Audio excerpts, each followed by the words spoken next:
அனைவருக்கும் இனிய தீப திருவொளி நல்வாழ்த்துக்கள். எங்கள் வீட்டில் பார்த்தீங்கன்னா காலையில் சூரியன் உதயமாகிறதுக்கு முன்னாடியே சாமி கும்பிட்டாச்சு, எழுந்திரிச்சு ஃப்ரெஷ்அப் ஆகிட்டு அப்புறம் பார்த்தீங்கன்னா பாப்பாங்களுக்கு எங்களுக்கு எடுத்த ட்ரெஸ்ஸு, வெடி, நம்ம செஞ்ச 5 வகையான பலகாரம், காலையில் இட்லியும் சிக்கன் குழம்பு தான் எல்லாமே சாமிக்கு படையல் வச்சு சாமி கும்பிட்டாச்சு.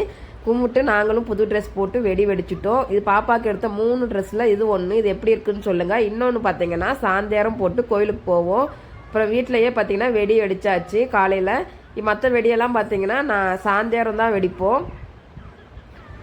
உங்கள் வீட்டில் எல்லாருக்கும் தீபாவளி வந்துருச்சா? தீபாவளி எப்படியெல்லாம் செலிப்ரேட் பண்ணீங்க, எங்கெல்லாம் போனீங்க, எப்படி கொண்டாடினீங்க அப்படிங்கிறத சொல்லுங்கள். நாங்கள் வந்து ஹாப்பியாக எல்லாமே நல்லபடியாக கொண்டாடியாச்சு. நீங்களும் இதே மாதிரி கொண்டாடுங்க. ஈவினிங் வந்து நாங்கள் கோயிலுக்கு போகிற விழாக்கை வந்து நான் அப்புறம் போடுறேன். பாப்பாங்க வந்து இந்த வருஷம் கம்பி மத்தாஸ் கையில் பிடிச்சி வெடிக்க பழகிட்டாங்க. போன வருஷம் வந்து எல்லாத்துக்குமே பயந்தாங்க. இந்த வருஷம் பார்த்திங்கன்னா பரவாயில்ல, பிடிக்க பழகிட்டாங்க. அடுத்த வருஷம் பார்த்திங்கன்னா பெரிய வெடியை போட்டுருவாங்க போல். அதனால் வந்து ஃபஸ்ட் டைம்ங்கிறதுனால பிடிச்சி கொடுத்தேன். அழகாகவே கையில் வச்சுருந்தாங்க.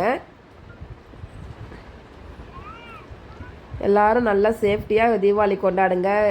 அக்கம் பக்கத்தில் எல்லாருக்கும் பலகாரம் கொடுங்க. நல்லா சந்தோஷமாக இருங்க. தீப ஒளி இன்னைக்கு பார்த்திங்கன்னா நம்ம வாழ்க்கையில் இருக்கக்கூடிய எல்லா இருட்டும் மறைஞ்சு எல்லாருமே இன்னிலிருந்து சந்தோஷமாக இருப்போம். வாழ்த்து.